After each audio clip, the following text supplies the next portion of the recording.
Welcome to the 2% Club, where we talk all things work, wealth, and wellness, with the founders, funders, and forward thinkers rewriting old playbooks with intention. I'm your host, Rachel Hirsch, venture investor, wellness operator, and founder of Wellness Growth Ventures. Each week, we dive into bold conversations about scaling companies, building wealth, investing wisely, and staying mostly sane while doing it.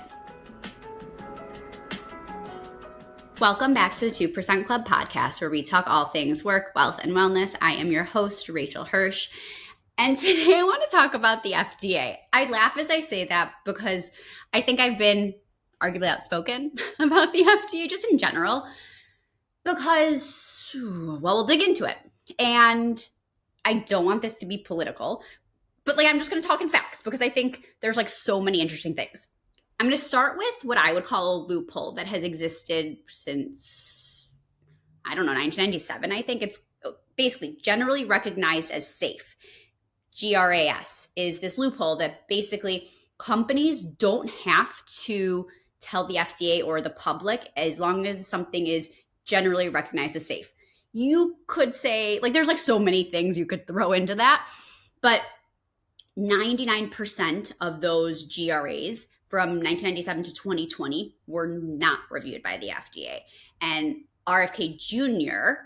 wants to push into that. So that's one side of RFK Jr. He wants consumers to be able to trust what's in your food more by regulating it more. But then the other side of that, which I think is so opposite end of the spectrum, is what he wants to do to supplements. So I would argue that supplements are vitamins. You have no idea what you're taking. There's no real guarantee of efficacy of anything. There's so much there. You want to talk, you all know how I feel about gummies in general, gummy vitamins. And there's one specific that I think is the opposite of wellness, but we won't go there. But RFK Jr. wants to sort of open this up. And instead of, let's say, making supplements be niche or, he wants to make them enablers so that it's even looser than it is now. Okay, there's one point within there that I actually really like, and that's FSA and HSA, which are, call it insurance spending. Not really. It's tax-free dollars that you might get through your employer that you can spend. It used to be really hard to use those dollars. You could only use them for your $30, $80, whatever copay at a doctor. Now, if you go to Target or even on Amazon, you can use it for Cure Hydration, as you should be able to. But there's so many things. I think you can use it on Band-Aids. And I actually think that that's right for a variety of tampons should be covered by health insurance. That's a whole other conversation. But as someone who gets their period more than normal, it's effing costly. And I have no control over that. I didn't choose to be born as a woman. Different conversation for another day. But things like that are now FS and have been for the past few years, but not always. And RFK Jr. wants to open it up more so that more things will be HSA accessible. That's great. Semi-interesting. So he's super anti-red 40, but open to bringing back formerly blocked supplement ingredients. There's just so much dissonance there for me that I want to personally ask him and understand. Again, I think it's just super interesting for early stage founders and investors, what that and consumers. Let's call it what it is. What all of this means for our ecosystem, and you'll have to be even more critical as a consumer on the supplement side, which most people, myself included, arguably aren't already. Maybe less on the food side, but I'd push you to just be more critical in general about anything you're putting in or on your body. I at some point want to talk about clothing. We sometimes get nervous about clean beauty, but what about your clothing? Different conversation, another day. There's so many more that I still want to dig into about RFK Jr.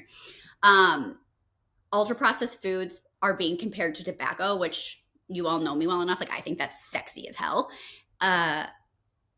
Because so many things that we eat that are in the grocery, that are in Target, that are wherever, there's so many things in our food that are illegal literally everywhere else in the world. And for a variety of reasons, they're not here. But so into the idea of getting rid of them. I'm into the idea of getting rid of ultra processed food.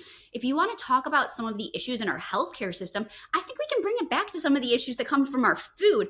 And if we're able to dig into that, I think that's generally good for all. My concern, and I think this is like maybe the left's concern, is the costs associated. I think that's like a broader issue just in general that would need to be dug into, but I'm going to leave here for today.